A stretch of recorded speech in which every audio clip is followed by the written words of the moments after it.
जय हिंद प्यारे साथियों। Unique study with Ajay YouTube channel पर आप सभी का बहुत बहुत स्वागत है।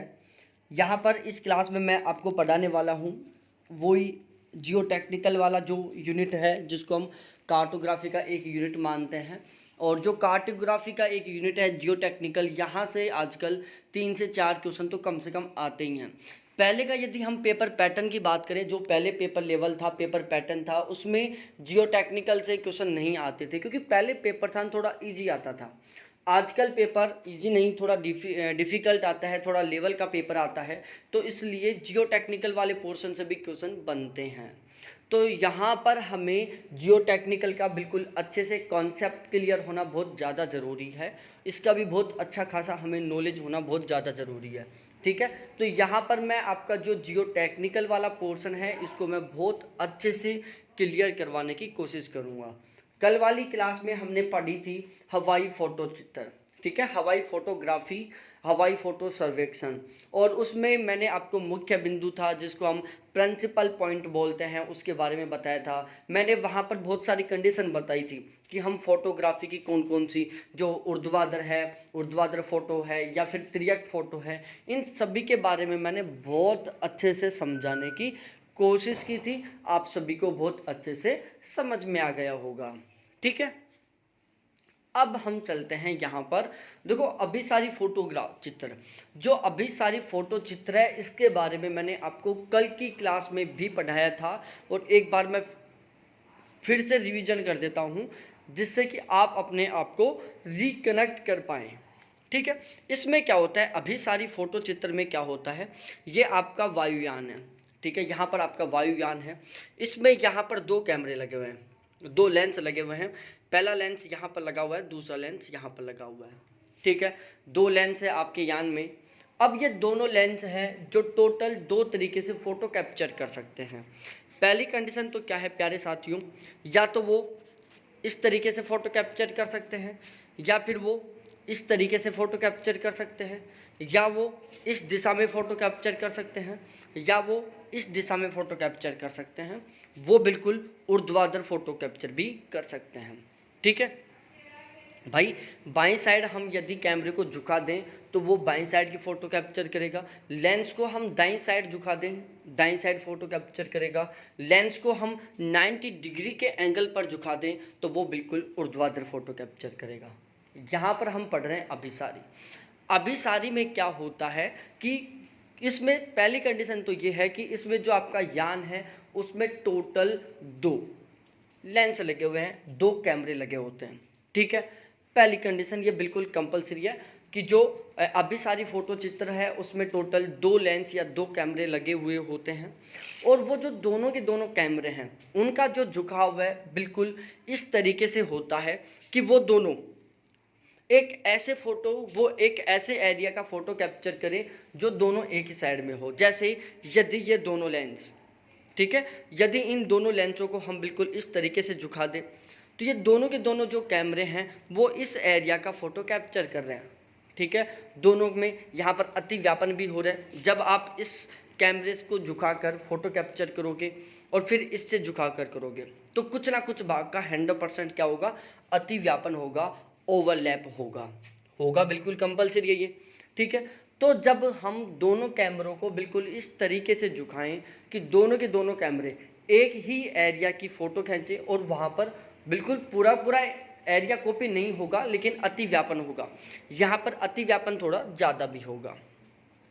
ठीक है, तो ये इस तरीके से जो फ़ोटो कैप्चर की जाती है उसको हम क्या कहते हैं, अभिसारी फ़ोटो कहते हैं।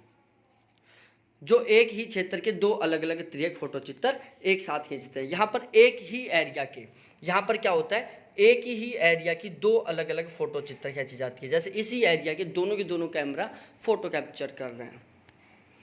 अब हम थोड़ा आगे बढ़ते हैं। त्रिविम आलेखन यंत्र। त्रिविम आलेखन यंत्र में क्या होता है, फोटोग्रामितीय में स्टीरियोस्कोपी प्रतिबिंब देखने एवं समुच्च रेखाएं बनाने के लिए सामान्य तथा परिशुद्ध व जटिल दोनों प्रकार के यंत्र प्रयोग किए जाते हैं।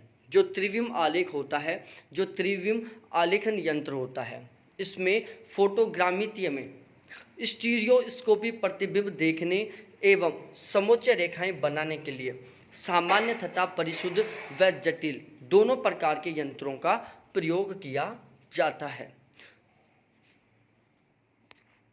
अब जो ये त्रिविम आलेखन यंत्र हैं, इसके हम बहुत सारे एग्जाम्पल देख सकते हैं, जैसे त्रिविम बिंदुओं जिसको हम स्टीरियोस्कोप बोलते हैं, स्टीरियोमीटर है, मल्टीपल्स है, इसके अलावा पैरेलक्स स्केल है, इसके अलावा स्लोटेड टेम्पलेट मशीन है, इसके अलावा थियोडोलाइट है, इसके अलावा स्टेरो कंपैरेटर है।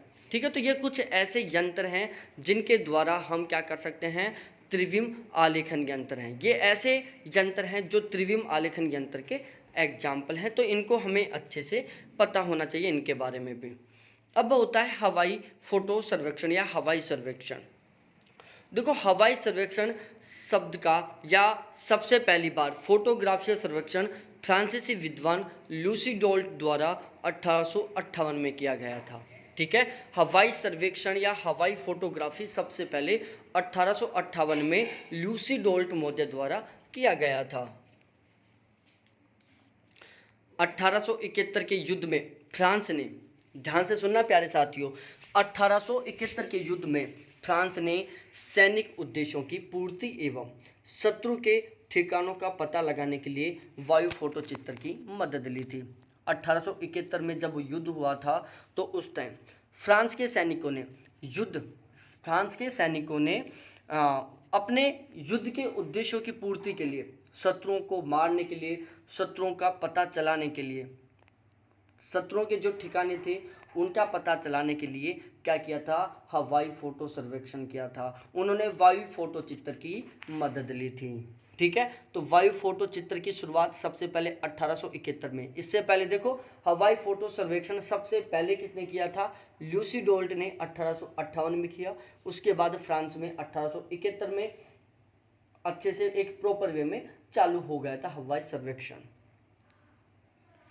अब हम पढ़ते हैं फोटो मोजेक। प्राय किसी एक वायु फोटो चित्र में धरातल के केवल कुछ ही वर्ग किसी क्षेत्र का चित्र अंकित होता है। फोटो मोजेक क्या होता है कि जब हम हवाई फोटो सर्वेक्षण करते हैं या जब हम हवाई फोटो खींचते हैं या फिर हम जब हवाई फोटो चित्र लेते हैं तो उसमें क्या होता है, धरातल के केवल कुछ ही भाग का फोटो कैप्चर किया जाता है। उसमें धरातल के केवल कुछ ही भाग का फोटो खींचा जाता है। किसी बड़े क्षेत्र जैसे महानगर या नदी घाटी परियोजना के समस्त भाग को एक ही चित्र में देखने के लिए उस क्षेत्र के समस्त वायु फोटो चित्र को परस्पर सही मिलाकर एक साथ चिपका देते हैं। वायु फोटो चित्र का यह समूह फोटो मोजेक कहलाता है। अब मैं समझाता हूँ फोटो मोजेक क्या होता है।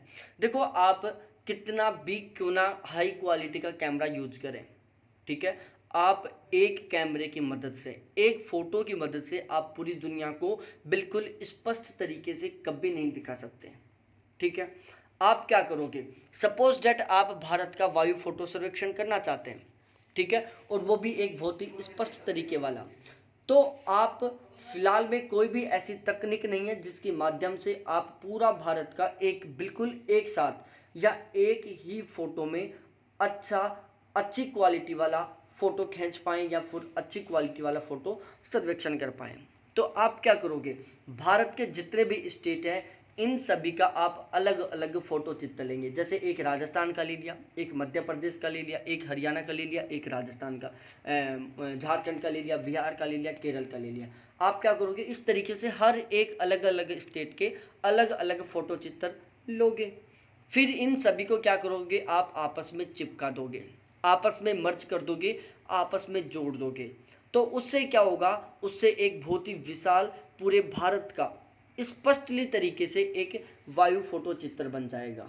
ठीक है, और उसको ही क्या कहते हैं, फोटो मोजेक कहते हैं। उस फोटो को चिपकाने की या फोटोओं को आपस में जोड़ने की जो क्रिया है उसको हम क्या कहते हैं, फोटो मोजेक कहते हैं। मल्टीप्लेक्स को एनाग्लिफ नियम पर बनाया जाता है। जो मल्टीप्लेक्स है उसको एनाग्लिफ के नियम पर बनाया जाता है। अब हम बात करते हैं डिजिटल इमेज के बारे में। लघु आकार के समक्षेत्र पिलक पिक्सल तत्वों के क्रम में व्यवस्थित इमेज चित्र को डिजिटल इमेज कहते हैं। डिजिटल इमेज, ध्यान से सुनना, क्या होता है कि लघु आकार के समक्षेत्र पिक्सल तत्वों के क्रम में व्यवस्थित इमेज या चित्रों को हम क्या कहते हैं? डिजिटल इमेज कहते हैं। दोबारा से मैं रिपीट कर रहा हूँ, लघु आकार के समक्षेत्र पिक्सल तत्वों के क्रम में व्यवस्थित इमेज को हम डिजिटल इमेज कहते हैं। डिजिटल इमेज में प्रयुक्त छोटे छोटे तत्व एलिमेंट्स को पिक्सल कहा जाता है। पेल इसका संक्षिप्त नाम है। ठीक है कि भाई डिजिटल इमेज में जो छोटे छोटे तत्व होते हैं, डिजिटल इमेज में जो छोटे छोटे एलिमेंट्स हैं, उनको हम पिक्सल कहते हैं। क्या कहते हैं? पिक्सल कहते हैं। और पिक्सल को शॉर्ट वे में पेल कहा जाता है। डिजिटल इमेज में जो छोटे छोटे तत्व होते हैं उनको पिक्सल कहा जाता है, और पिक्सल को बिल्कुल शॉर्ट वे में पेल कहा जाता है। प्रत्येक पिक्सल का मान संख्याओं में होता है, जिन्हें डिजिटल नंबर कहते हैं। जो भी पिक्सल होता है, प्रत्येक पिक्सल का जो नाम है वो बिल्कुल संख्याओं में होता है, जिसे हम डिजिटल नंबर कहते हैं। पिक्सल धरातल की दूरियों को मीटर अथवा किलोमीटर में प्रदर्शित करता है। पिक्सल के द्वारा धरातल की दूरी को मीटर या किलोमीटर में प्रदर्शित किया जाता है। पिक्सल के माध्यम से जो धरातल की दूरी है उसको किलोमीटर में या मीटर में रिप्रेजेंट किया जाता है। डिजिटल मानों को पंक्तियों अथवा कॉलमों में व्यवस्थित किया जाता है। जो डिजिटल मान है, अभी मैंने बताया था, डिजिटल नंबर या जो डिजिटल मान है उसको पंक्तियों में या फिर कॉलमों के माध्यम से दिखाया जाता है, या डिजिटल नंबर को पंक्तियों या कॉलमों में व्यवस्थित किया जाता है। प्रत्येक पिक्सल तत्व अथवा पिक्सल को की स्थिति को XY निर्देशांक के द्वारा निर्धारित किया जाता है। ये आपको अच्छे से पता होना चाहिए कि प्रत्येक पिक्सल तत्व अथवा पिक्सल की स्थिति को XY निर्देशांक के रूप में निर्धारित किया जाता है। इस तरीके से यहाँ पर X हो गया, यहाँ पर Y हो गया। ठीक है।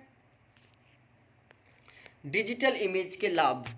डिजिटल इमेज का सबसे बड़ा लाभ यह है कि इसमें उच्च रेडियोमेट्रिक विशेषताएं होती हैं। जो डिजिटल इमेज होती है उसका सबसे बड़ा बेनिफिट है कि इसमें उच्च रेडियोमेट्रिक विशेषताएं होती हैं। डिजिटल इमेज में हमें बहुत सारी उच्च हाई क्वालिटी वाली रेडियोमेट्रिक विशेषताएं देखने को मिलती हैं। डिजिटल इमेज में प्रयुक्त आंकड़े पुराने नहीं होते, इनके द्वारा किसी भी समय इमेज निर्मित की जा सकती है। जो डिजिटल इमेज है उसमें जो हम आंकड़े यूज कर रहे हैं वो पुराने नहीं होते हैं, इनके द्वारा किसी भी समय में इमेज को बनाया जा सकता है। ठीक है, तो डिजिटल नंबर के द्वारा किसी भी समय में इमेज को बनाया जा सकता है। डिजिटल आंकड़ों को संचारित, एकत्रित व पुनः प्राप्त किया जा सकता है। जो डिजिटल आंकड़े हैं, जो डिजिटल डेटाएं हैं, उनको आप संचारित कर सकते हो, उनको आप ट्रांसमिट कर सकते हो, उनको आप एकत्रित स्टोर कर सकते हो, उनको आप रिट्रीव कर सकते हो, पुनः प्राप्त कर सकते हो।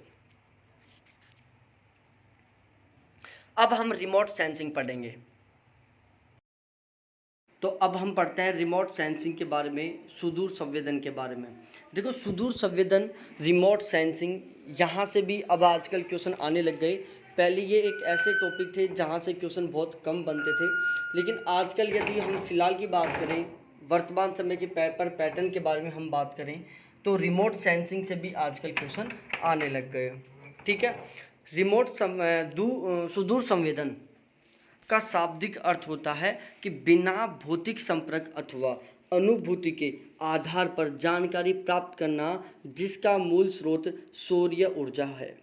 ठीक है, बिना भौतिक संपर्क अथवा अनुभूति के आधार पर जानकारी प्राप्त करना, जिसका मूल स्रोत सौर्य ऊर्जा है। सौर्य ऊर्जा से प्राप्त गर्मी को धरातल पर अनुभव करना ही सुदूर संवेदन होता है। ठीक है, सूर्य के द्वारा जो हमें गर्मी प्राप्त होती है, सूर्य के द्वारा जो हमें एनर्जी प्राप्त होती है, उसको धरातल पर, उसको सरफेस पर अनुभव करना ही सुदूर संवेदन है।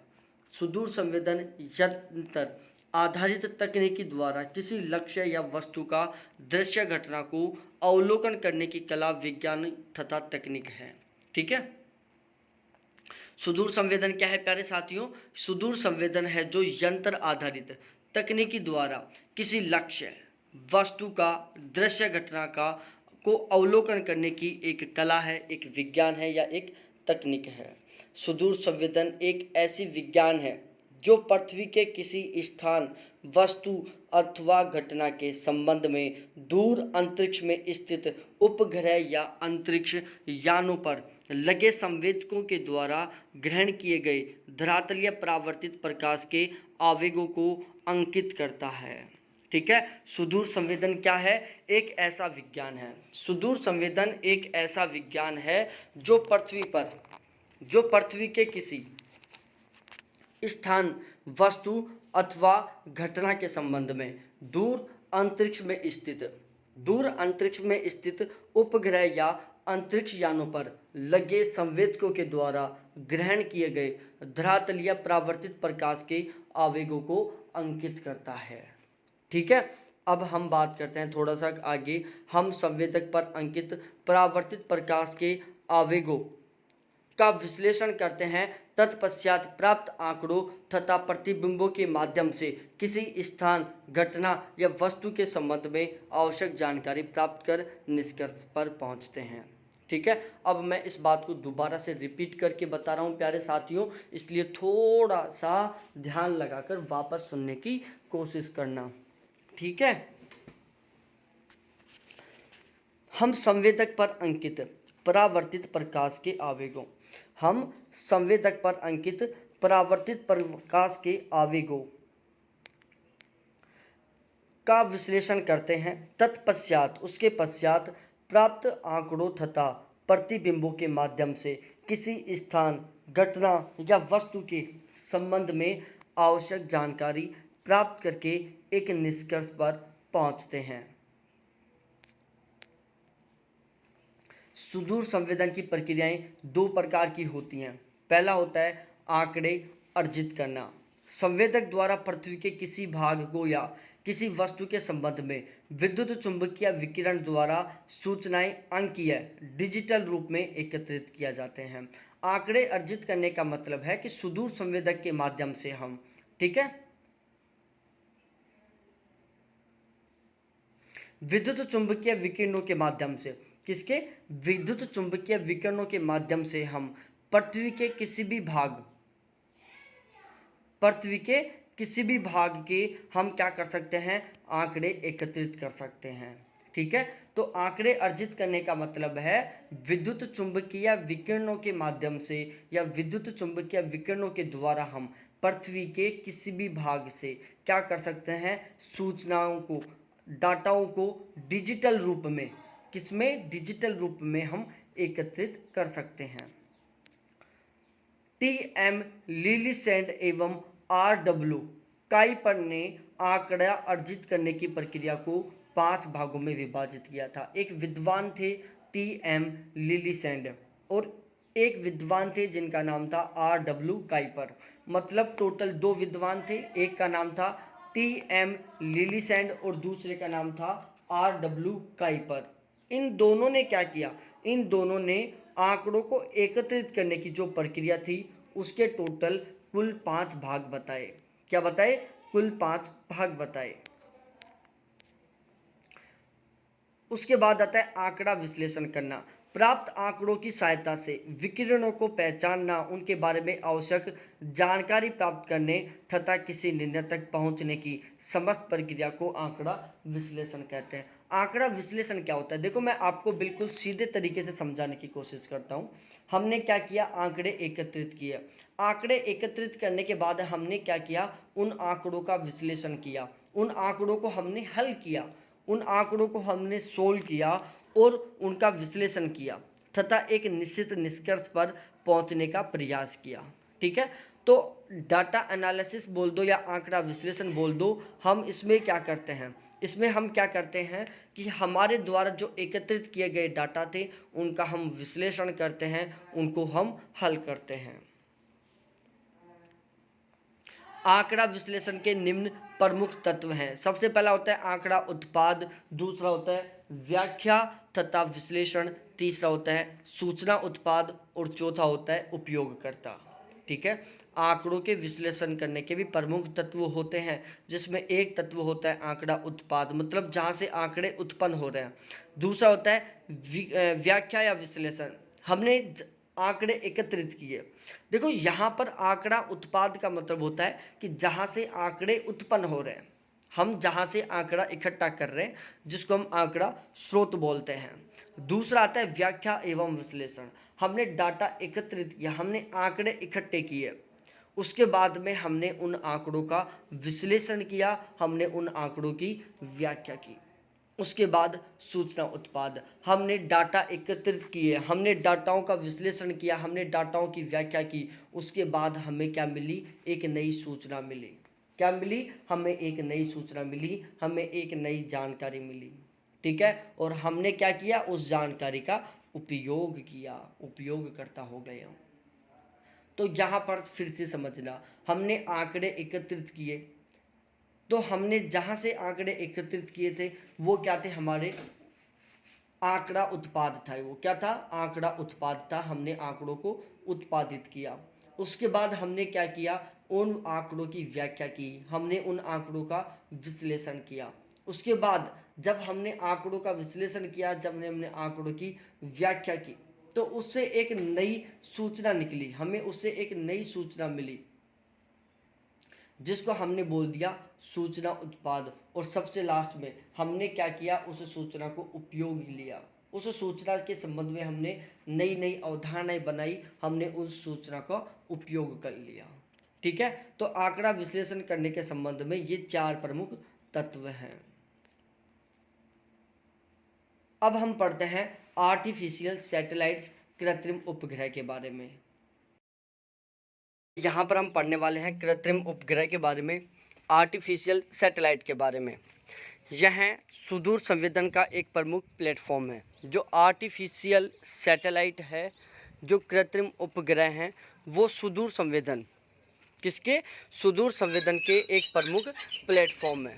क्या है, सुदूर संवेदन का एक प्रमुख प्लेटफॉर्म है, जो वायुमंडल की दशाओं तथा भू संसाधनों का ग्लोबीय स्तर पर लगातार प्रेक्षण और प्रबोधन करता है, ठीक है।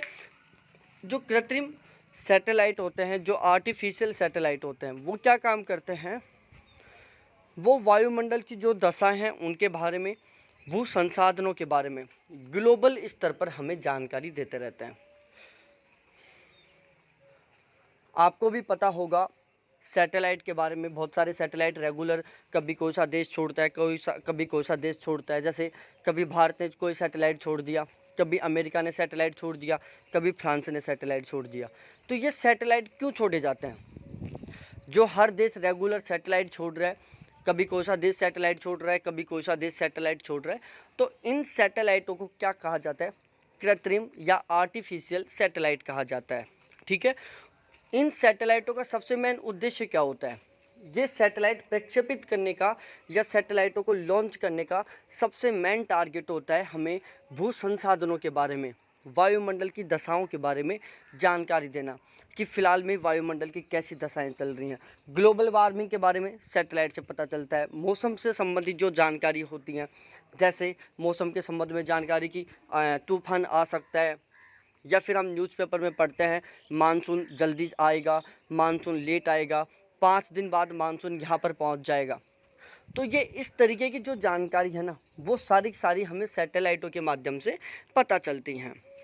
पृथ्वी के गुरुत्वाकर्षण बल से बचने के लिए इन्हें 600 किलोमीटर से अधिक ऊंचाई पर अलग अलग कक्षाओं में निर्धारित किया जाता है। जो पृथ्वी का गुरुत्वाकर्षण बल है, पृथ्वी का गुरुत्वाकर्षण बल जो ग्रेविटी फोर्स है, वो क्या करता है, हर वस्तु को पृथ्वी की ओर अपनी ओर आकर्षित करता है, ठीक है। हमने एक सैटेलाइट लॉन्च किया और वो सैटेलाइट को पृथ्वी अपनी ओर आकर्षित करेगी, ठीक है। तो उसके ऊपर एक अलग से फोर्स बना रहेगा। सैटेलाइट ऊपर की ओर उठना चाहेगा या फिर सैटेलाइट अपनी निश्चित कक्षा में गति करना चाहेगा। दूसरी साइड से गुरुत्वाकर्षण बल उसको अपनी ओर नीचे की ओर खींचने की कोशिश करेगा। तो उस स्थिति में क्या होगा, सैटेलाइट प्रॉपर वे में काम नहीं करेगा। तो गुरुत्वाकर्षण बल जो पृथ्वी का ग्रेविटी फोर्स है, जो हर वस्तु को अपनी ओर खींचने का प्रयास करता है, उस ग्रेविटी फोर्स से बचने के लिए क्या किया जाता है, पृथ्वी के गुरुत्वाकर्षण बल से बचने के लिए सैटेलाइटों को 600 किलोमीटर से अधिक ऊंचाई पर अलग अलग कक्षाओं में निर्धारित किया जाता है, अलग अलग कक्षाओं में इन्हें स्थापित किया जाता है। ठीक है, ये बात आपको अच्छे से पता होनी चाहिए। प्रत्येक उपग्रह का एक पथ होता है जिसमें वह गति करता है। जो प्रत्येक सैटेलाइट होता है ना, सैटेलाइट का एक बिल्कुल निश्चित रास्ता होता है। यदि सैटेलाइटों का निश्चित रास्ता ना हो, यदि सैटेलाइट एक अव्यवस्थित तरीके से एक अनिश्चित पथ पर गति करे ना, तो रेगुलर सैटेलाइट टकराएं। हो सकता है कभी ना कभी तो सैटेलाइट आपस में टकराएं। दूसरा, हमें प्रॉपर वे में ये भी नहीं पता चल पाए कि कौन सा सैटेलाइट कहाँ तक के एरिया को कवर कर रहा है। ठीक है, तो इसलिए क्या कर दिया जाता है, इन सैटेलाइटों का एक निश्चित रास्ता बना दिया गया। ठीक है, तो आपको पता होना चाहिए सैटेलाइट हैं जो एक निश्चित पथ पर एक निश्चित रास्ते पर गति करते हैं। ग्रह के पथ दो प्रकार के होते हैं। प्रत्येक जो ग्रह हैं वो उनके जो रास्ते हैं, प्रत्येक ग्रह के जो पथ हैं, रास्ते हैं, वो टोटल दो प्रकार के होते हैं। एक होता है भूतुल्यकालिक और दूसरा होता है सूर्य तुल्यकालिक पथ। ठीक है, जो जितने भी सैटेलाइट हैं इनके दो प्रकार के रास्ते होते हैं। एक होता है भूतुल्यकालिक कक्षा या भूतुल्यकालिक पथ, और दूसरा होता है सूर्य तुल्यकालिक पथ या सूर्य तुल्यकालिक कक्षा। ठीक है, तो प्रत्येक ग्रह के कुल दो प्रकार के पथ होते हैं। एक होता है भूतुल्यकालिक पथ, दूसरा होता है सूर्य तुल्यकालिक पथ। यहाँ पर हम इस क्लास में इन दोनों पथों के बारे में अच्छे से डिटेल से पढ़ने वाले हैं। ठीक है, सबसे पहले हम बात करते हैं भूतुल्यकालिक कक्षा। किसके बारे में? भूतुल्यकालिक कक्षा के बारे में, जियो सैक्रोनस ऑर्बिट के बारे में।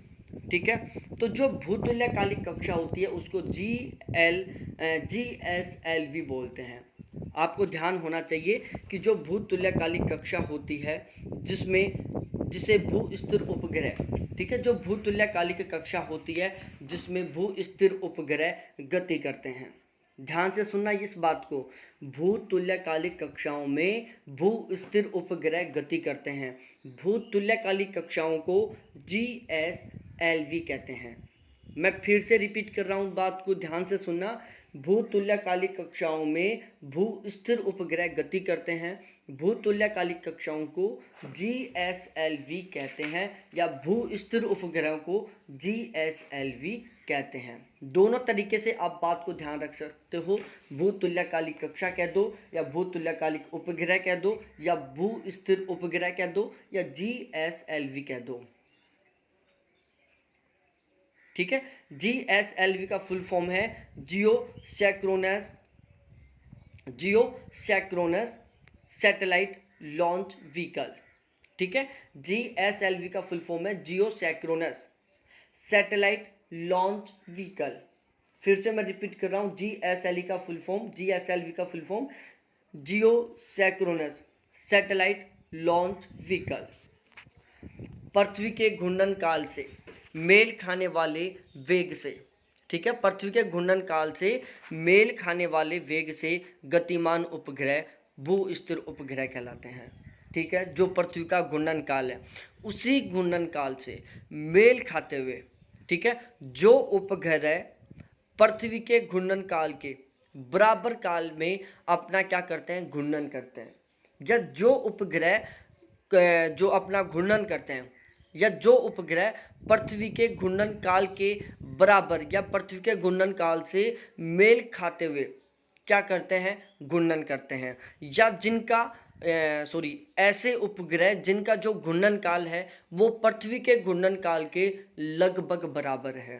ठीक है, वो पृथ्वी की तरह ही घूर्णन करते हैं, उन्हें हम क्या कहते हैं, भू स्थिर उपग्रह कहते हैं। तो ध्यान से सुनना प्यारे साथियों, भू स्थिर उपग्रह कौन से उपग्रह को कहते हैं कि वो उपग्रह जिनका घूर्णन काल, जिनके घूर्णन का तरीका, जिनके घूर्णन की दिशा बिल्कुल पृथ्वी के घूर्णन काल, पृथ्वी के घूर्णन के तरीके और पृथ्वी के घूर्णन की दिशा इससे बिल्कुल मेल खाता है। ठीक है, जिन उपग्रहों का घूर्णन काल, घूर्णन की दिशा और घूर्णन का तरीका बिल्कुल पृथ्वी के समान है, बिल्कुल पृथ्वी के घूर्णन काल, घूर्णन दिशा, घूर्णन तरीके से बिल्कुल बराबर है, उन्हें हम भू स्थिर उपग्रह कहेंगे। भू स्तर उपग्रहों का जो परिभ्रमण कक्ष है वो पृथ्वी के परिभ्रमण से की जो दिशा है उससे समायोजित होता है। ठीक है, चाहे आप पृथ्वी का जो परिभ्रमण दिशा है वो देख लो और चाहे आप भू स्थिर उपग्रहों की परिभ्रमण दिशा देख लो, बिल्कुल एक है। जिस दिशा में पृथ्वी परिभ्रमण करती है बिल्कुल ठीक उसी दिशा में कौन, जो भू स्थिर उपग्रह वो परिभ्रमण करते हैं। ये उस उपग्रह जो भू स्थिर उपग्रह वो लगभग 36,000 किलोमीटर या 35,830 किलोमीटर की ऊंचाई पर स्थापित किए जाते हैं। जो भू स्थिर उपग्रह वो 36,000 किलोमीटर, कितनी 36,000 किलोमीटर या 35,830 किलोमीटर की ऊंचाई पर स्थापित किए जाते हैं। भू स्थिर उपग्रहों का जो कक्ष होता है जिस पर ये क्या करते हैं, अपनी परिक्रमा करते हैं, अपना परिभ्रमण करते हैं, ठीक है, परिक्रमा करते हैं, सॉरी, वो कैसा होता है, वर्ताकार होता है। एक होता है परिभ्रमण, एक होता है परिक्रमण। ठीक है, तो ध्यान रखना, परिक्रमण का मतलब होता है चारों तरफ चक्कर लगाना। जैसे पृथ्वी का परिक्रमण, तो पृथ्वी सूर्य के चारों तरफ परिक्रमा करती है, पृथ्वी अपने अक्ष पर परिभ्रमण करती है। तो जो भू स्थिर उपग्रह हैं उनका परिक्रमण और परिभ्रमण दोनों बिल्कुल पृथ्वी से मेल खाते हैं। जिस तरीके से पृथ्वी परिभ्रमण करती है, परिक्रमण करती है, बिल्कुल ठीक उसी तरीके से भू स्थिर उपग्रह भी परिभ्रमण और परिक्रमण करते हैं, बिल्कुल उसी दिशा में, उसी टाइम पीरियड के अकॉर्डिंग और उसी तरीके से।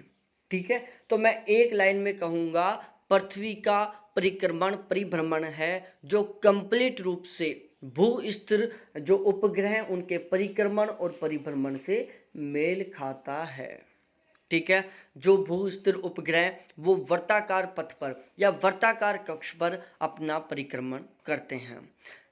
जो भू स्थिर उपग्रह उनका जो परिभ्रमण काल है, परिभ्रमण काल का मतलब होता है अपने अक्ष पर घूमना।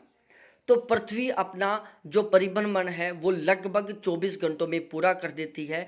ठीक उसी तरीके से जो भू स्थिर उपग्रह वो भी अपना परिभ्रमण लगभग 24 घंटों में पूरा कर देते हैं। ठीक है, कोणीय वेग पृथ्वी के समान है। भू स्थिर उपग्रहों का जो कोणीय वेग है वो भी बिल्कुल पृथ्वी के समान है। स्थैतिक होने के कारण ये संपूर्ण गोलाद्वीप डिस्क को एक साथ देख सकते हैं। ठीक है, स्थैतिक होने के कारण ये संपूर्ण गोलाद्वीप डिस्क को भी बिल्कुल एक साथ देख सकते हैं। इनका जो विस्तार है, जो भू स्थिर उपग्रह है वो 70 डिग्री नॉर्थ से 70 डिग्री साउथ तक के एरिया को कवर करते हैं। अब आप ये समझ गए होंगे प्यारे साथियों, ये है 0 डिग्री विषुवत रेखा, ये है 70 डिग्री नॉर्थ और ये है 70 डिग्री साउथ। ठीक है, तो इस पूरे एरिया को कौन कर लेते हैं, भू स्थिर उपग्रह। जो भू स्थिर उपग्रह वो इस पूरे एरिया को कवर कर लेते हैं। उपयोग, दूर संचार सेवाओं तथा मौसम विभाग से संबंधित जानकारी देने के लिए। दूर संचार विभाग के संबंध में जानकारी या मौसम विभाग के संबंध में, मौसम से संबंधित जानकारी या दूर संचार के संबंध में जानकारी देने के लिए हम सामान्यतः भू स्थिर उपग्रहों का प्रयोग करते हैं। अरे मौसम से संबंधित जानकारी लेने के लिए या दूर संचार से संबंधित जानकारी लेने के लिए हम सामान्यतः भू स्थिर उपग्रहों का प्रयोग करते हैं। अब यहाँ पर मैं आपको कुछ एग्जाम्पल काउंट करवाने वाला हूँ जो भू स्थिर उपग्रह के एग्जाम्पल हैं। तो आपको याद रखना है ये चीज़ें कि कौन कौन से भू स्थिर उपग्रह, पहली बात। दूसरी बात, वो कौन कौन से देश से लॉन्च किए गए हैं। ये दोनों बातें बहुत स्पेशली तरीके से आपको याद रखना है। भू स्थिर उपग्रह को यदि मैं एक्सप्लेन करूँ तो उसके लिए एक शब्द सफिशिएंट है, वो है पृथ्वी।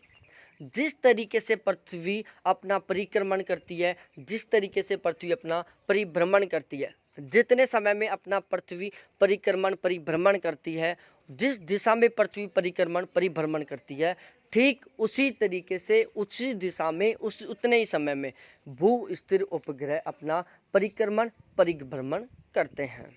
ठीक है, अब यहाँ पर मैं आपके साथ डिस्कस करने वाला हूँ भू स्थिर उपग्रहों के एग्जाम्पल, जो हमें पता होना चाहिए क्योंकि पेपर में यहाँ से क्वेश्चन बनता है।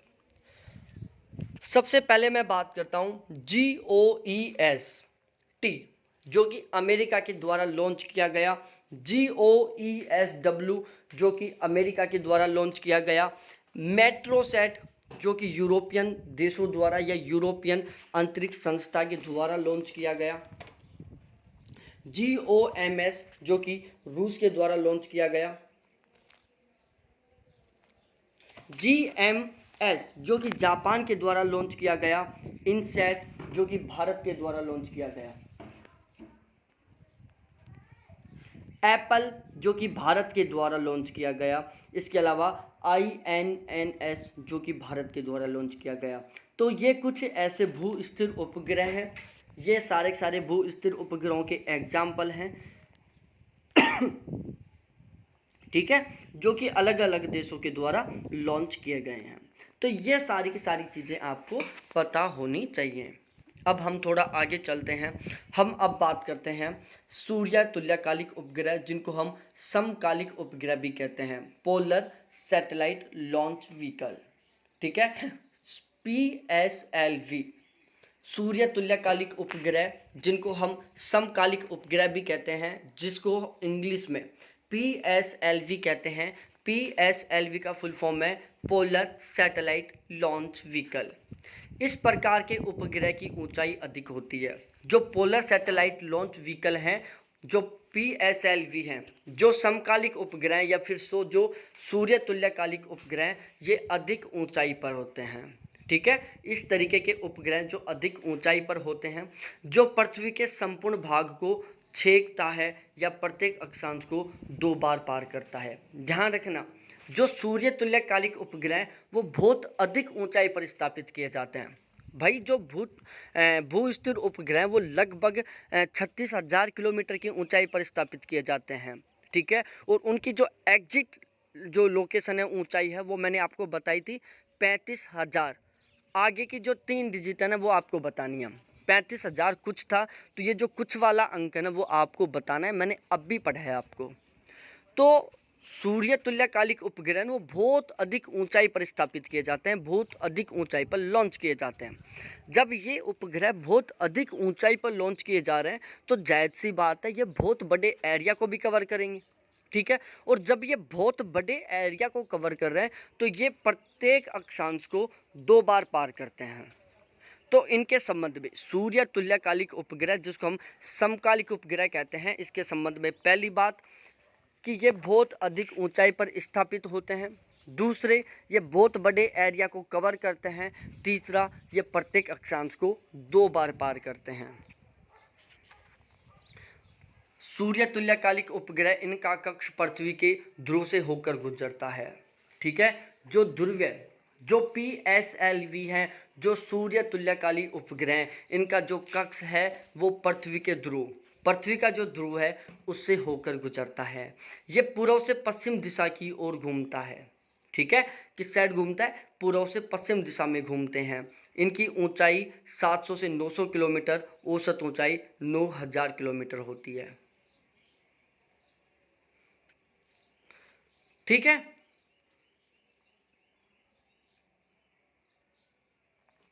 इसका कक्षापथ भूमध्य रेखा पर 98 डिग्री 22 मिनट का कोण बनाता है। जो सूर्य तुल्यकालिक उपग्रह, इनका जो कक्षापथ होता है वो भूमध्य रेखा पर 98 डिग्री 22 मिनट का कोण बनाता है। यह 103 मिनट में पृथ्वी का परिक्रमा कर देता है। यह 24 घंटे में पृथ्वी के 14 बार परिक्रमा करता है। ठीक है, जो सूर्य तुल्यकालिक उपग्रह वो पृथ्वी के चारों तरफ एक परिक्रमा, या सूर्य तुल्यकालिक उपग्रह पृथ्वी के चारों ओर अपनी एक परिक्रमा 103 मिनट में पूरी कर लेते हैं। मतलब 24 घंटे में ये टोटल पृथ्वी के 14 बार परिक्रमा कर लेते हैं। तो सूर्य तुल्यकालिक उपग्रह ना, वो 24 घंटे में टोटल 14 बार परिक्रमा करते हैं पृथ्वी के चारों तरफ। यदि क्वेश्चन आ जाए कि भू स्थिर उपग्रह अधिक ऊंचाई पर स्थापित किए जाते हैं या सूर्य तुल्यकालिक उपग्रह, तो भाई लोगों ये आपको पता होना चाहिए। ठीक है, भू स्थिर उपग्रह जो 36,000 किलोमीटर की ऊंचाई पर स्थापित किए जा रहे हैं, जबकि जो सूर्य तुल्यकालिक उपग्रह है ना, ये तो प्यारे साथियों 700 से 900 किलोमीटर की ऊंचाई पर स्थापित किए जा रहे हैं। अब आप खुद सोच सकते हो कि भू स्थिर उपग्रह अधिक ऊंचाई पर लॉन्च किए जाते हैं या सूर्य तुल्यकालिक। ध्यान रहे आपको, भू स्थिर उपग्रह जो बहुत अधिक ऊंचाई पर स्थापित किए जाते हैं, भू स्थिर उपग्रह बहुत अधिक ऊंचाई पर स्थापित किए जाते हैं, 36,000 किलोमीटर की ऊंचाई पर, जबकि सूर्य तुल्यकालिक 700 से 800 या 900 मतलब औसतन 900 किलोमीटर की ऊंचाई पर स्थापित किए जाते हैं। सूर्य तुल्यकालिक जो उपग्रह है वो 103 मिनट में अपनी एक परिक्रमा कर लेते हैं पृथ्वी के चारों तरफ। 103 मिनट में अपना एक राउंड कंप्लीट कर लेते हैं। 24 घंटे में टोटल 14 बार राउंड लगाते हैं। इनका जो विस्तार है, मैंने अभी क्या बताया था आपको कि जो भू स्थिर उपग्रह उनका विस्तार 70 डिग्री नॉर्थ से 70 डिग्री साउथ तक का होता है। भू स्थिर उपग्रह 70 डिग्री नॉर्थ से लेकर 70 डिग्री साउथ तक के एरिया को कवर कर लेते हैं। ये हमने 70 डिग्री नॉर्थ है, ये 70 डिग्री साउथ है, ये बीच में 0 डिग्री है।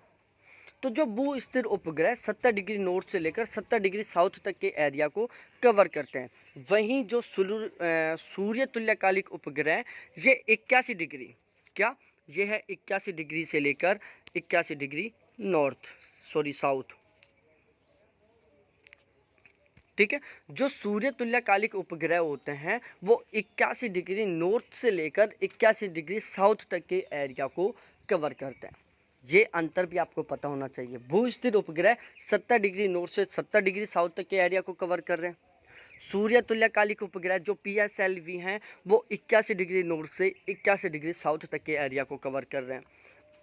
सूर्य तुल्यकालिक उपग्रह के बारे में दूसरी बात, सूर्य तुल्यकालिक उपग्रह जो क्या कर रहे हैं भाई साहब, ये हो गया। ठीक है, अब हम बात करते हैं प्रत्येक ग्रह पृथ्वी की 100 किलोमीटर तक चौड़ी पट्टी को छेदता है। जो सूर्य तुल्यकालिक उपग्रह वो प्रत्येक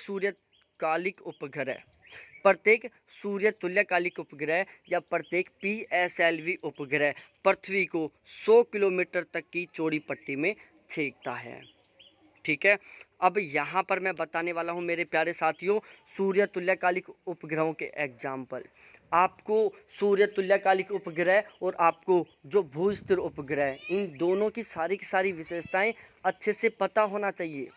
आजकल पेपर में पूछने लग गया कि निम्नलिखित में से कौन सी विशेषताएं सूर्य तुल्यकालिक उपग्रह की हैं, कौन सी विशेषताएं भू स्थिर उपग्रह की हैं। ठीक है, तो ये सारी चीज़ें आपको प्रॉपर वे में पता होनी चाहिए।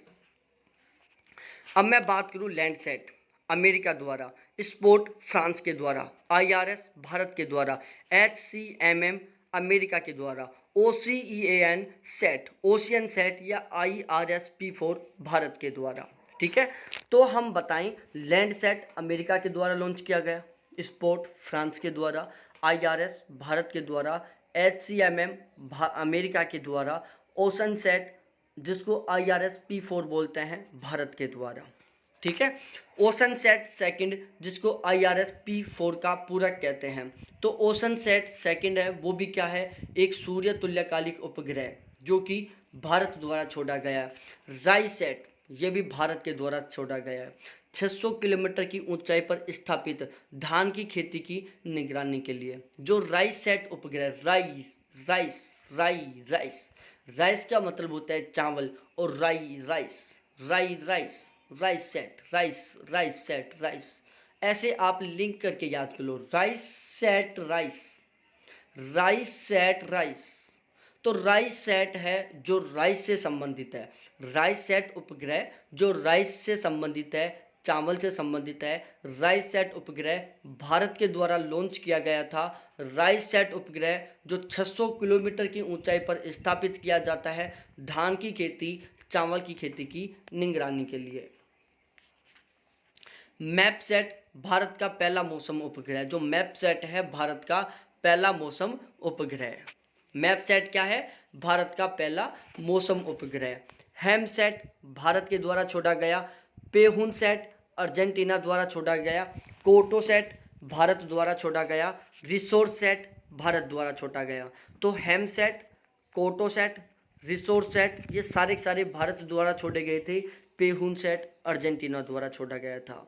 अब मैं लैंडसैट उपग्रह के बारे में बता देता हूँ। लैंडसैट उपग्रह देखो, इसके बारे में स्पेशली तरीके से भी क्वेश्चन बन जाता है, तो हमें पता होना चाहिए लैंडसैट उपग्रह के बारे में। लैंडसैट उपग्रह को भू संसाधन तकनीकी उपग्रह भी कहते हैं। पहली बात बहुत गजब तरीके से याद होनी चाहिए कि लैंडसैट उपग्रह को भू संसाधन तकनीकी उपग्रह भी कह देते हैं। ठीक है, तो जो लैंडसैट उपग्रह उसको भू संसाधन तकनीकी उपग्रह भी कहते हैं। इसे अमेरिका के नासा द्वारा ध्रुवीय कक्षा में स्थापित किया गया था। PSLV polar satellite launch vehicle द्वारा। ठीक है, तो जो लैंडसैट उपग्रह ये एक भू संसाधन तकनीक पर आधारित उपग्रह जिसे अमेरिका की नासा द्वारा ध्रुवीय कक्षाओं में स्थापित किया गया था। लैंडसैट को PSLV polar satellite launch vehicle के द्वारा लॉन्च किया जाता है, इसको स्थापित किया जाता है। लैंडसैट का सबसे मेन उद्देश्य होता है सुदूर संवेदन तकनीकी द्वारा बहुआयामी धरातलीय सूचनाओं को प्राप्त करना एवं उनको भू स्थित केंद्र को भेजना। ठीक है, जो लैंडसैट होता है ना, उसका सबसे मेन उद्देश्य क्या होता है कि धरातल के संबंध में विभिन्न प्रकार की जानकारियों को वापस धरातल पर भेजना, भू स्थित केंद्रों पर भेजना। ठीक है, तो लैंडसैट का सबसे बड़ा उद्देश्य होता है धरातल के संबंध में विभिन्न प्रकार की जानकारियों को भू स्थित केंद्र तक भेजना। कहाँ तक भेजना? भू स्थित केंद्र तक भेजना। तो ये बात भी आपको बहुत अच्छे से पता होनी चाहिए कि लैंडसैट उपग्रह का उपयोग किस में किया जाता है। लैंडसैट उपग्रह क्या काम करता है कि धरातल के संबंध में विभिन्न प्रकार की जानकारियों को भू स्थित केंद्र तक भेजता है। प्राप्त आंकड़ों को भू केंद्र पर परिष्कृत कर उपयोग के योग्य तैयार करना तथा उपयोगकर्ता तक पहुंचाना। लैंडसैट दूसरा सबसे बड़ा काम क्या करता है? लैंडसैट दो काम करता है। पहला काम तो क्या करता है कि धरातल से, पृथ्वी के धरातल से विभिन्न प्रकार की जानकारियों को इकट्ठा करता है और उनको भू स्थित केंद्र तक पहुंचाता है, पहला काम। दूसरा काम क्या करता है?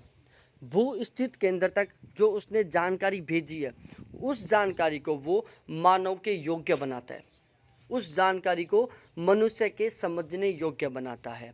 ठीक है, उस जानकारी को मनुष्य के उपयोग तक पहुंचाता है जिससे कि मनुष्य उस जानकारी का सही ढंग से उपयोग कर सके, मनुष्य उस जानकारी को अच्छे से समझ सके। ठीक है, तो लैंडसैट क्या काम कर रहा है? पृथ्वी के धरातल के विभिन्न आयामों, पृथ्वी के धरातल से विभिन्न प्रकार की सूचनाओं को इकट्ठा करता है, फिर उसको पृथ्वी पर स्थित भू स्थित केंद्र पर भेजता है। फिर उसके बाद क्या करता है? उस जानकारी को भू स्थित केंद्र से परिष्कृत करता है, उस जानकारी को क्या करता है? वो छानने का काम करता है, उस जानकारी को वो सही करने का काम करता है। ठीक है, और फिर उस जानकारी को वो मानव के योग्य बनाता है, मानव के समझने योग्य बनाता है, मानव के लिए उपयोगी बनाता है और फिर हर एक मानव तक उसको पहुंचाता है। ठीक है, लैंडसैट उपग्रह ध्रुवीय क्षेत्रों को छोड़कर 82 डिग्री नॉर्थ से 82 डिग्री साउथ अन्य संपूर्ण पृथ्वी की सुदूर संवेदन क्षमताओं को एकत्रित करने की क्षमता रखता है। लैंडसैट है ना, वो पृथ्वी के ध्रुवीय क्षेत्रों को तो छोड़ दो, मतलब लैंडसैट है जो 82 डिग्री नॉर्थ से लेकर 82 डिग्री साउथ तक के एरिया को कवर करता है। ठीक है भाई, 82 डिग्री साउथ से लेकर 82 डिग्री नॉर्थ तक के एरिया के बीच में जितनी भी जानकारी होती है उस सारी जानकारी को लैंडसैट कवर करता है। 82 डिग्री नॉर्थ से लेकर 82 डिग्री साउथ तक के कंप्लीट एरिया को कौन कवर करता है? लैंडसैट कवर करता है। और इस एरिया में यदि कोई भी घटना घटित होती है, कोई भी इंफॉर्मेशन होती है, उसको लैंडसैट पृथ्वी तक पहुंचाता है। 82 डिग्री से लेकर 90 डिग्री, 82 डिग्री से लेकर 90 डिग्री नॉर्थ, 82 डिग्री साउथ से लेकर 90 डिग्री साउथ तक की जो भी जानकारी होता है उसको लैंडसैट कवर नहीं करता। ठीक है, तो लैंडसैट कहाँ तक की जानकारी को कवर कर रहा है? 82 डिग्री नॉर्थ से 82 डिग्री साउथ तक की जानकारी को कवर कर रहा है। 82 से 90 डिग्री साउथ, 82 से 90 डिग्री नॉर्थ तक की जानकारी को लैंडसैट कवर नहीं करता। लैंडसैट पृथ्वी का एक चक्कर 103 मिनट में पूरा कर देता है। लैंडसैट पृथ्वी के चारों तरफ 24 घंटे में टोटल 14 चक्कर लगाता है। लैंडसैट का पहले ERTS नाम था। लैंडसैट को पहले अर्थ रिसोर्स टेक्नोलॉजी सैटेलाइट कहते थे। ठीक है, जो लैंडसैट है ना, लैंडसैट को पहले क्या कहते थे? अर्थ रिसोर्स टेक्नोलॉजी सैटेलाइट कहते थे। बताओ सारी चीजें आपको अच्छे से समझ में आ रही है कि नहीं आ रही है प्यारे साथियों? देखो, अब हमें बहुत सीरियस होकर पढ़ना है और पढ़ाई पर बहुत फोकस करो। सारी चीज़ें अवेलेबल हैं और मेरे को टाइम नहीं मिल पा रहा। आप सभी को पता है दादी जी एक्सपायर हो गई। अब यहीं से मैं क्लास ले रहा हूँ, घर से, गांव से ही। आज तीये की बैठक थी, सॉरी कल थी तीये की बैठक। आज हरिद्वार जा रहे हैं उनकी हड्डियों को, अस्थियों को गंगा में बहाने के लिए। ठीक है, हमारे साइड जो अस्थियाँ होती हैं, दांत वगैरह होते हैं, उनको गंगा में बहा कर आते हैं। यदि ये एग्ज़ाम का प्रेशर नहीं होता, ये क्लासों का प्रेशर नहीं होता, तो 100% मैं अपनी माँ की, अपनी दादी की अस्थियों को गंगा में विसर्जित करके आता। लेकिन क्लासों का है, रेस्पॉन्सिबिलिटी है, इसलिए मैं वो काम नहीं कर रहा। मैं यहाँ पर आपके लिए काम कर रहा हूँ यहाँ पर। ठीक है, लैंडसैट उपग्रह का संवेदक।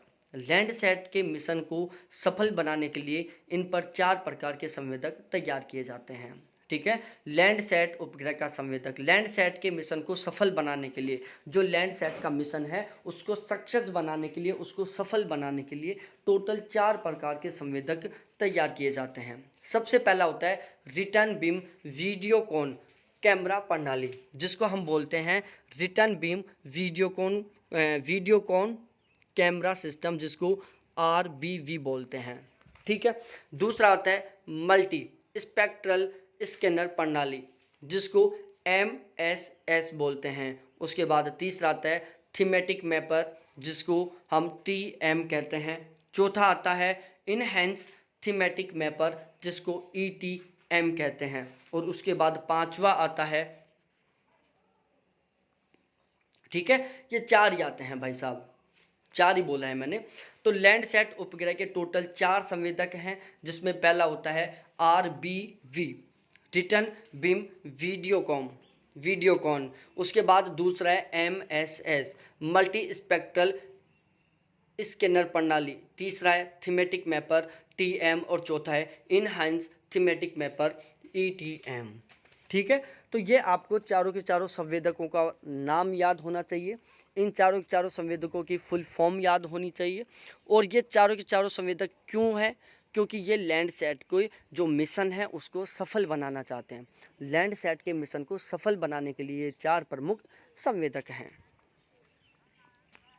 विभिन्न देशों के कुछ कृत्रिम उपग्रह हैं जिनके बारे में हम पढ़ लेते हैं। सबसे पहले हम बात करते हैं TIROS, अमेरिका के द्वारा छोड़ा गया था टेलीविजन इंफ्रारेड ऑब्जर्वेशन सैटेलाइट है ये।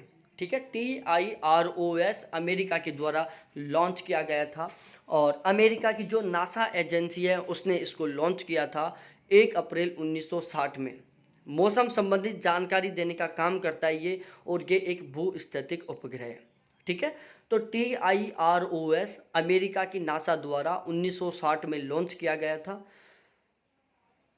ये एक भूस्थितिक उपग्रह जो मौसम संबंधित जानकारी देता है।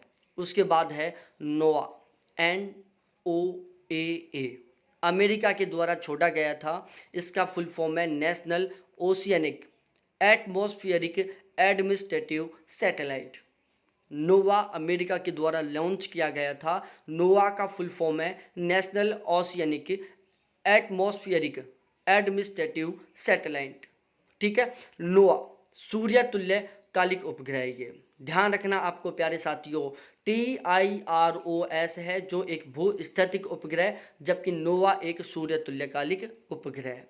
नोवा का उपयोग भी मौसम संबंधी जानकारी देने के लिए किया जाता है। वहीं TIROS का उपयोग भी मौसम संबंधित जानकारी के लिए ही किया जाता था। जो नोहा है वो 873 किलोमीटर की ऊंचाई पर स्थापित किया जाता है, जिसको नासा ने 1970 में लॉन्च किया था। ठीक है, यहाँ पर ये ऊंचाई भी ध्यान रखना, जहाँ पर जिस चीज़ की ज़रूरत है मैंने केवल वही चीज़ें लिखी हैं। हो सकता था यहाँ पर मैं TIROS की भी ऊंचाई लिखता, लेकिन मेरे अकॉर्डिंग यहाँ पर वो ज़्यादा ज़रूरी नहीं थी। यहाँ पर नोवा की ऊंचाई है वो पूछता रहता है, तो नोवा है जो 873 किलोमीटर की ऊंचाई पर लॉन्च किया गया है नासा द्वारा 1970 में। नोवा 6, नोवा 7, नोवा 19, ये 3 और हैं जिन्हें 2019 में नासा ने लॉन्च किया था। और नोवा की सारी सीरीज, चाहे नोवा हो, चाहे नोवा 6 हो, चाहे नोवा 7 हो, चाहे नोवा 19 हो, ये सारे के सारे क्या है, मौसम उपग्रह, ये हमें मौसम संबंधित जानकारी प्रोवाइड करवाते हैं। उसके बाद होता है जियोस। जियोस को अमेरिका की नासा कंपनी ने लॉन्च किया है। जियोस को लॉन्च किसने किया था? अमेरिका की नासा कंपनी ने। जियोस है ये भी एक भूतुल्यकालिक उपग्रह, दिन में सूचनाओं को एकत्रित करना एवं रात्रि के समय सूचनाओं को स्कैनिंग करने का काम करता है ये। ठीक है, जो जियोस है, GEOS, जो जियोस है वो क्या है, एक भूतुल्यकालिक उपग्रह। जियोस को नासा ने लॉन्च किया था। ठीक है, तो जियोस को नासा द्वारा लॉन्च किया गया था। जियोस एक भूतुल्यकालिक उपग्रह। जियोस क्या काम करता है, दिन में सूचनाओं को एकत्रित करता है और नाइट में ये उन्हीं सूचनाओं को क्या करता है, स्कैनिंग करता है।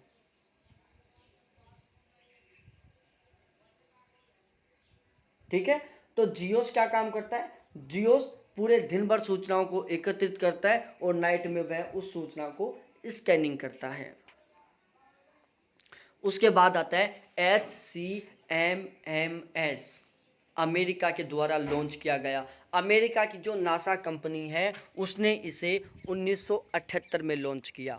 ऊर्जा मानचित्र क्षमता मिशन उपग्रह। HCMMS का फुल फॉर्म क्या है? ऊर्जा मानचित्र क्षमता मिशन उपग्रह। HCMMS क्या है? एक सूर्य तुल्यकालिक उपग्रह। धरातलीय जटिलताओं का विश्लेषण करके मानचित्र तकनीक को विकसित करना है। जो HCMMS है इसका सबसे मेन उद्देश्य क्या है? HCMMS का सबसे मुख्य उद्देश्य है धरातल से संबंधित जितनी भी जटिल समस्याएं हैं, धरातल के संबंध में जितनी भी जटिल समस्याएं हैं उन समस्त समस्याओं का विश्लेषण करना और तकनीकी मानचित्र को विकसित करना। ठीक है, फिर से मैं रिपीट कर रहा हूँ, HCMMS का सबसे मेन उद्देश्य है धरातल संबंधित जटिलताओं को, धरातल संबंधित कठिनाइयों को विश्लेषित करना, उनका विश्लेषण करना और मानचित्र तकनीक को विकसित करना। HCMMS को 1978 में नासा द्वारा लॉन्च किया गया था। HCMMS एक सूर्य तुल्यकालिक उपग्रह। उसके बाद आता है स्पॉट। देखो इनकी फुल फॉर्म भी आप याद कर लेना, ज़्यादा अच्छा रहेगा, क्योंकि कई बार वो स्पॉट नहीं लिख के उसका पूरा नाम लिख देगा। जैसे सिस्टम प्रोपेलर, ऑब्जर्वेशन टेस्टर लिख दिया, टेरर लिख दिया, सॉरी। ठीक है, स्पॉट की बजाय वो लिख सकता है सिस्टम प्रोपेलर, ऑब्जर्वेशन टेरर। अब हमें तो केवल स्पॉट याद है, हमें नहीं पता कि स्पोर्ट को फुल रूप में या स्पोर्ट की full form system propeller observation terror है। हमें नहीं पता ये, क्योंकि हमने पढ़ा नहीं। अब उसने लिख दिया कि सिस्टम प्रोपेलर ऑब्जर्वेशन टेरर किस देश के द्वारा लॉन्च किया गया था। अब उसको क्या करेगा, वो हिंदी में लिखेगा ऐसे कि ऐसे। अब आपके दिमाग में इसका शॉर्ट वे भी नहीं आएगा। ठीक है ना, तो भाई इनकी फुल फॉर्म भी याद कर लेना, अभी आपके पास टाइम है। तो जो स्पोर्ट है जिसको हम सिस्टम प्रोपेलर ऑब्जर्वेशन टेरर बोलते हैं, जो कि फ्रांस के द्वारा लॉन्च किया गया था, ये एक सूर्य तुल्यकालिक उपग्रह, यह वृत्त मापनी पर विकसित अंतर्राष्ट्रीय भूमि प्रयोग तैयार करता है। ठीक है, पहली बात, जो स्पॉट है वो वृत्त मापनी पर काम करता है। दूसरा, ये अंतर्राष्ट्रीय भूमि प्रयोग का जो विवरण है वो तैयार करता है। ठीक है, तो ध्यान रखना, स्पोर्ट किस पर काम करता है, वृत्त मापनी पर काम करता है। दूसरा, ये अंतर्राष्ट्रीय भूमि उपयोग ग्राफ या अंतर्राष्ट्रीय भूमि उपयोग विवरण तैयार करता है। ये 832 किलोमीटर की ऊंचाई पर स्थापित किया जाता है। इनकी ऊंचाई भी याद करना है आपको, जिन जिन की मैं ऊंचाई बता रहा हूँ उनको भी आपको याद करना है। MOS marine observation satellite Japan के द्वारा लॉन्च किया गया था। जापान का प्रथम समुद्री अवलोकन उपग्रह। देखो यहाँ पर स्पेशल बात है, बहुत सारे टीचर आपको मॉस के बारे में नहीं पढ़ाएंगे, लेकिन मॉस में क्या है, एक स्पेशल क्वालिटी है कि ये एक समुद्रों का अवलोकन करने वाला उपग्रह है। समुद्रों का अवलोकन करने वाला उपग्रह, ये हमें समुद्र के संबंध में जानकारी देता है। समुद्र जो संसाधन है, जो समुद्री संसाधन है या जो समुद्र के संबंध में हमें जानकारी देता है। तो मोस का फुल फॉर्म है मेराइन ऑब्जर्वेशन सैटेलाइट, जो कि जापान के द्वारा लॉन्च किया गया था। कब? 1987 में। आप डेट मत याद करना वरना कंफ्यूज हो जाओगे, आप केवल सन याद करना। तो मोस को जापान के द्वारा 1987 में लॉन्च किया गया था। मोस है जो टोटल 909 किलोमीटर की ऊंचाई पर लॉन्च किया गया था। ठीक है, इसके अलावा जापान का प्रथम समुद्री अवलोकन उपग्रह ये मोस है, जो जापान का पहला उपग्रह जो समुद्रों का अवलोकन करता है, जो समुद्रों का अध्ययन करता है। यह समुद्री संसाधन व समुद्रों के संबंध में जो अन्य जानकारी है, जो समुद्रों के संबंध में अन्य सूचना है, वो हमें प्रोवाइड करवाता है। देखो एक चीज़ और याद रखना, जिन भी उपग्रह की ऊंचाई कम है, जैसे 900 है, 800 है, 700 है, 705 है, 832 है, 919 है, 900 है, तो वो सारे के सारे क्या हैं? सूर्य तुल्यकालिक उपग्रह। क्योंकि मैंने आपको बताया था सूर्य तुल्यकालिक उपग्रह जो 700 से 900 किलोमीटर की ऊंचाई के बीच में या औसतन 900 किलोमीटर की ऊंचाई पर ही स्थापित किए जाते हैं। अब क्वेश्चन आ जाए कि भाई स्पोर्ट या मोस का आ जाए, मोस कैसा उपग्रह है, तो हमें पता चल रहा है कि मोस 909 किलोमीटर की ऊंचाई पर स्थापित किया जा रहा है। तो जायज़ सी बात है भू-स्थिर उपग्रह नहीं हो सकता, क्योंकि भू-स्थिर उपग्रह 36,000 किलोमीटर की ऊंचाई पर स्थापित किए जाते हैं। जबकि जो सूर्य तुल्यकालिक उपग्रह जो PSLV है वो 700 से 900 किलोमीटर की ऊंचाई पर स्थापित किए जाते हैं। तो 909 किलोमीटर सूर्य तुल्यकालिक की रेंज में आ रहा है, 700 से 900 किलोमीटर के लगभग आ रहा है। ठीक है, या फिर ऐसे आ जाए कि मोस एक सूर्य तुल्यकालिक उपग्रह, आपको पता है कि मोस एक सूर्य तुल्यकालिक उपग्रह है, तो आप इसकी ऊंचाई का अनुमान भी लगा सकते हो।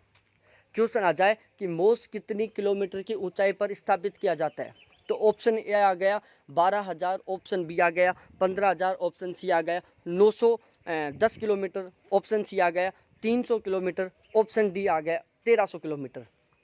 तो जब आपको पता है कि मोस एक सूर्य तुल्यकालिक उपग्रह, सूर्य तुल्यकालिक उपग्रह जितने भी होते हैं पूरी दुनिया में, जितने भी PSLV हैं पूरी दुनिया में, जितने भी सूर्य तुल्यकालिक उपग्रह, वो सारे के सारे 700 से 900 किलोमीटर की ऊंचाई पर स्थापित किए जाते हैं। तो आप इस तरीके से इंटरलिंक करके सारी चीज़ों को याद कर सकते हो, अपने कॉन्सेप्ट क्लियर कर सकते हो। ठीक है, आइकोनस अमेरिका की नासा द्वारा 681 किलोमीटर की ऊंचाई पर स्थापित किया गया था। धरातल के विभिन्न आंकड़े प्राप्त करके उनको दूसरों को बेचना इसका सबसे मेन काम होता है। जो आइकोनस है ये अमेरिका की नासा द्वारा लॉन्च किया गया था। आइकोनस को 681 किलोमीटर की ऊंचाई पर स्थापित किया गया था। आइकोनस क्या करता है? धरातल से संबंधित विभिन्न प्रकार के आंकड़ों को एकत्रित करता है और उनको फिर बेचता है। सबसे खास बात है, एक सैटेलाइट ऐसा है ये जो आंकड़ों को बेच के भी रुपए कमाता है। आइकोनस क्या करता है भाई? धरातल से संबंधित इम्पोर्टेंट जो खबर है, इम्पोर्टेंट जो डाटा है, उनको कलेक्ट करता है और उनको बेचने का काम करता है।